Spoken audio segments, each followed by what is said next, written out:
Dowry, एक शब्द जो हर दुल्हन के साथ जुड़ गया है, पर जब धीरे धीरे कानून का गलत इस्तेमाल होने लगा तो सवाल उठा और उठना शुरू हुआ कि ये प्रोटेक्शन है या एक वेपन। आज हम बात करेंगे सेक्शन 498A और डाउरी लॉ के सच और अफसानों पर। तो चलिए सबसे पहले समझते हैं कि डाउरी लॉ का मकसद क्या था। 1980 में जब डाउरी डेथ बढ़ने शुरू हुए तो हमारे देश के संसद ने सेक्शन 498 आईपीसी के तहत समाज में लेकर आए, जिसका उद्देश्य सिर्फ एक था। उद्देश्य महिलाओं को घरेलू प्रताड़ना से बचाना, क्रुएल्टी से बचाना और डाउरी हैरेसमेंट से लीगल प्रोटेक्शन प्रदान करना।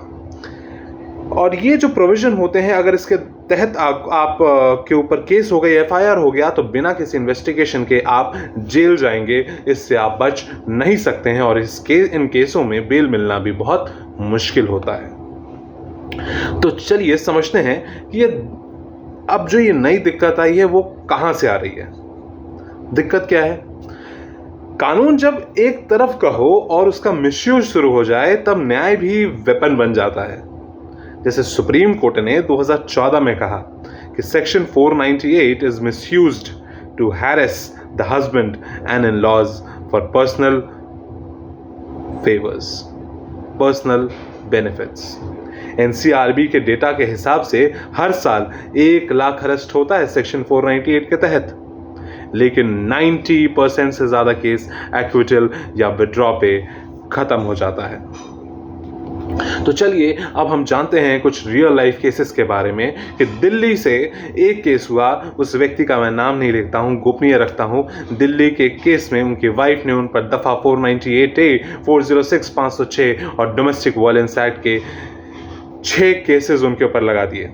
इन्वेस्टिगेशन में सिर्फ एक एलिगेशन फॉल्स निकला, लेकिन उनकी नौकरी चली गई, मेंटल हेल्थ खराब हो गया और समाज में इज्जत चली गई। पटना में एक लड़की ने सिर्फ इसलिए केस फाइल कर दिया क्योंकि शादी के बाद उनके जो हस्बैंड से एक्सपेक्टेशंस थे वो फुलफिल नहीं हो पाए या वो मैच नहीं हुए, और एंटायर फैमिली जिसमें एक 70 साल की बुजुर्ग मां थी उन्हें भी जेल जाना पड़ा।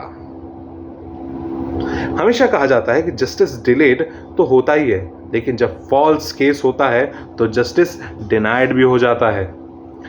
तो कानून का कानून एक्चुअली सुप्रीम कोर्ट क्या कहता है, कानून क्या कहता है?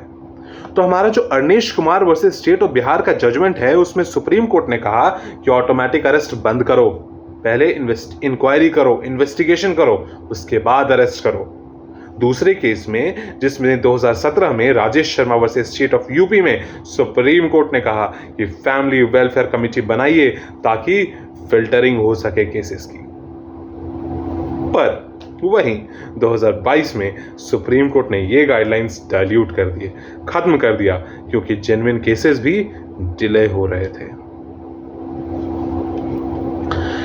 यानी बैलेंस बनाना मुश्किल तो हो गया है, ना विक्टिम इग्नोर ना इनोसेंट जेल जाए, तो बैलेंस कैसे बनाए?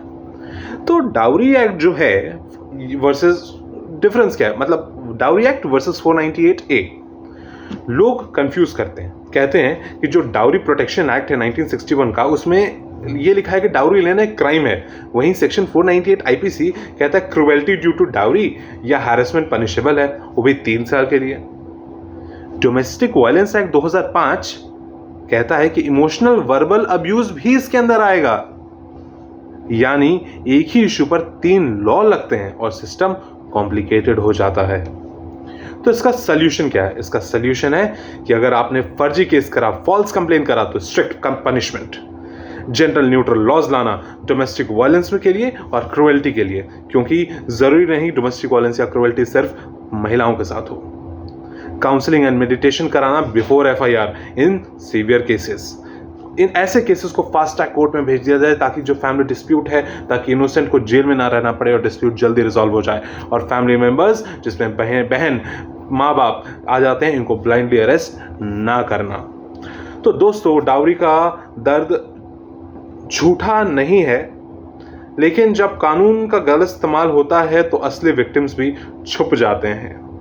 कानून तभी तक इफेक्टिव है जब वो न्याय दे, नफरत नहीं। अगर आप भी किसी केस को जानते हैं तो इस सफ़र में मेरे साथ जुड़िए और कमेंट करिए।